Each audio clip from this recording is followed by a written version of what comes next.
Simula pa lang po sa Old Testament, nakahula na po ang pagparito ng God of Gods na si Jesus Christ. Okay, alam naman po natin yan. Especially kung talagang hihimay-himayin natin ang aklat ng Isaiah. Alam po ba ninyo ang aklat po ng Isaias o ng Isaiah ay kinukonsider po ng mga Bible scholars na ikalimang gospel.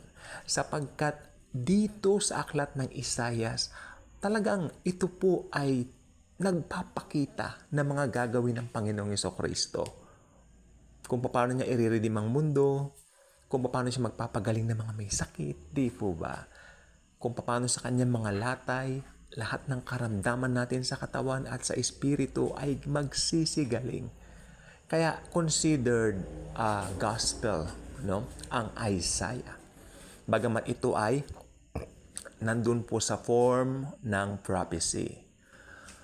Ngayon, kung titignan po nating mabuti ang buhay ng Panginoong Hesukristo, ito po ay hinulaan sa Old Testament, pero nakalulungkot po yung mismong mga tao na kung saan isinulat yung Old Testament, tinanggihan po siya. Bagkus ipinapako pa nila siya sa cross, siya po ang bata na isinilang sa sabsaban. Nakahula rin po yan, House of Bread. Bethlehem means house of bread. Di po ba? Tandaan po niyo, sabi ni Jesus, I am the bread of life.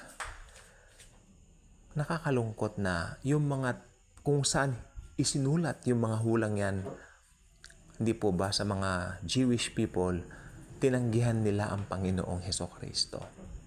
Pero ang kagandahan po niyan, ang plano ng Panginoon na hindi lamang po natatapos sa isang nasyon o isang bansa. Sapagkat ito po ay na-extend. Ngayon, ang ginawa ng Panginoong Hesukristo ay tinanggap ng nakararaming mga tao sa buong mundo. Kaya yung plan of redemption, yung plan of salvation, natupad po.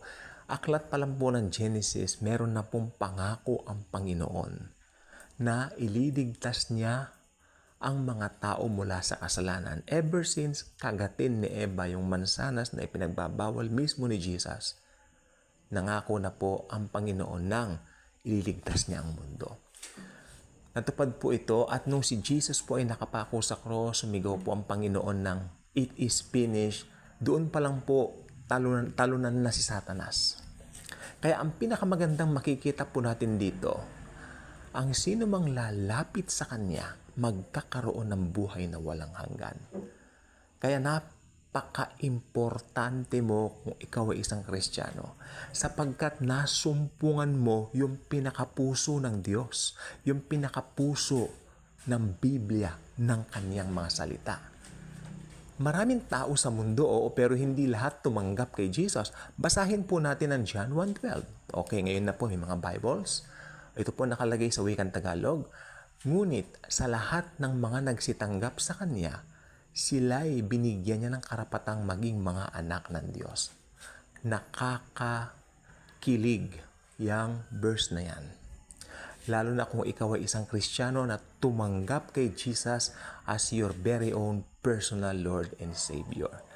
Alam mo na hindi ka dapat mainggit doon sa mga tao na mistulang parang mayaman, bilyonaryo, pero sa totoo lang po, wala naman silang tinanggap na kaligtasan mula sa Panginoon. Na sila ay nangangailangan ng Savior, na nangangailangan sila ng kaligtasan.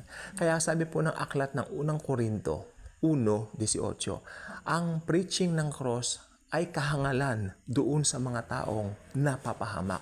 Ngunit sa ating mga naligtas, ito ang kapangyarihan ng Diyos na masusumpungan lamang doon sa ginawa ng Panginoong Hesukristo sa cross.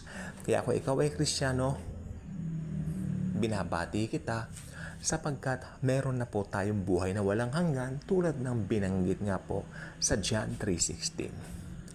For God so loved the world that He gave His only begotten Son, that whosoever believeth in Him will not perish, but will have everlasting life. So I expect you to subscribe, like and share, at kamtan po natin lagi ang pag-ibig at pagmamahal ni Jesus.